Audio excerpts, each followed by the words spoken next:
Hi hello everyone welcome to my mini vlog. ಅಕ್ಕ ಎಷ್ಟು ದಿನ ಆಯ್ತಕ್ಕ ನೀನು ನೋಡಿ ಚೆನ್ನಾಗಿದ್ಯಾ. ಇವತ್ತು ನನಗೆ ವ್ಲಾಗ್ ಮಾಡೋ ಇಂಟೆನ್ಷನೇ ಇರಲಿಲ್ಲ. ನಾನು ಮಾಡಲ್ಲ ಅಂದೆ. ನಮ್ಮಮ್ಮ ಆದ್ರೂ ಫೋರ್ಸಬ್ಲಿ ಮಾಡು ಅಂತ ನಾನು ಮಾಡಲ್ಲ ಅಂದಿದ್ದಕ್ಕೆ ಅವರೇ ವಿಡಿಯೋ ಮಾಡಿದರು. ಹೋಗ್ಲಿ ಅಂತ ವಿಡಿಯೋ ಮಾಡೋಣ ಅಂತ ಹಾಯ್ ಮಾಡು ಅಂದರು. ಮುಖ ನೋಡ್ತಿದ್ರು ಅಂತ ನಗಾಡಿಕೊಂಡು ಹಾಗೆ ಗಣೇಶ ನೋಡೋಣ ಅಂತ ಹೋದ್ವಿ. ಇವತ್ತು ನಾವು ಬಂದಿರೋದು ಇದಕ್ಕೇ. ಇಲ್ಲಿ ಗಣೇಶ ನೋಡಿದ್ವಿ, ಎಷ್ಟು ಚೆನ್ನಾಗಿದೆ ಅಲ್ವಾ. ಇದು ನನ್ನ ತಮ್ಮಂದಿರು ಕೂರಿಸಿರೋದು ಗಣೇಶ. ತಮ್ಮಂದಿರು ಮತ್ತು ಜೊತೆಲಿ ಫ್ರೆಂಡ್ಸು ಎಲ್ಲ ಸೇರಿ ಕೂರಿಸಿರೋದು. ಇವತ್ತು ನಾವು ಪೂಜೆ ಕೊಡೋಕ್ಕೆ ಬಂದಿದ್ದಕ್ಕೆ ಎಲ್ರೂ ಕರಿತಾ ಇದ್ದ.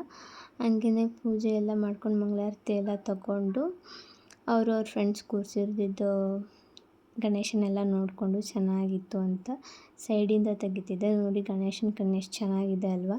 ಹಾಗೆ ನನ್ನ ತಮ್ಮ ಅಂತಿದ್ದೀನಲ್ವ, ಅವನನ್ನು ತೋರ್ಸೋಣ ಅಂತ ಅವನಿಗೊಂದು ವೀಡಿಯೋ ಮಾಡೋಣ ಅಂತ ವೀಡಿಯೋ ಮಾಡಿದ್ರೆ ಹೋಗಕ್ಕ ಅಂತ ಅಂದ. ಬಿಕಾಸ್ ಅವನಿಗೆ ಸ್ವಲ್ಪ ವೀಡಿಯೋ ಅಂದರೆ ನಾಚಿಕೆ, ಅದಕ್ಕೆ ಸುಮ್ಮನೆ ಆದೆ ನಾನು. ಇನ್ನೇನು ಜಾಸ್ತಿ ಫೋರ್ಸ್ ಮಾಡೋಕ್ಕೆ ಹೋಗಲಿಲ್ಲ. ಆಮೇಲೆ ಹಂಗೇ ಪ್ರಸಾದ ಕೊಡ್ತಿದ್ರು ಅಂತ ಹೋಗಿ ಪ್ರಸಾದ ಇಸ್ಕೊಂಡು ಬಂದೆ. ಇವರು ನಮ್ಮ ಅಂಕಲು, ನಮ್ಮ ಪಪ್ಪನ ಕ್ಲೋಸ್ ಫ್ರೆಂಡು, ಚಿಕ್ಕ ವಯಸ್ಸಿಂದನೂ ಫ್ರೆಂಡ್ಸ್ ಇವರೆಲ್ಲ. ಇನ್ನೊಬ್ಬ ತಮ್ಮನ ತೋರ್ಸೋಣ ಅಂದರೆ ಅವ್ನು ಇರಲಿಲ್ಲ. ಇವನ್ನ ನೋಡಿದ್ರೆ ಅವನ್ನ ನೋಡೋಂಗಿಲ್ಲ, ಬಿಕಾಸ್ ಇಬ್ಬರು ಟ್ವಿನ್ಸು. ಹಂಗೆ ಬರ್ತಾ ನಮ್ಮ ಗಾಂಧಿನಗರ ಗಣೇಶನಿಗೊಂದು ವಿಸಿಟ್ ಹಾಕಿ ಮನೆಗೆ ಬಂದು ಜೋಶಲ್ಲಿ ಊಟ ಮಾಡಿ ಕೂತ್ಕೊಂಡೆ. ಚಪಾತಿ ಚೆನ್ನಾಗಿರಲಿಲ್ಲ ಅಂತ ಅನ್ನ ಹಾಕಿಸ್ಕೊಂಡು ಊಟ ಮಾಡಿ ಮಲ್ಕೋತಾ ಇದ್ದೀನಿ. ಬಾಯ್, ಗುಡ್ ನೈಟ್. ಹಿಂಗೆ ಸಪೋರ್ಟ್ ಮಾಡಿ ಆಯಿತಾ.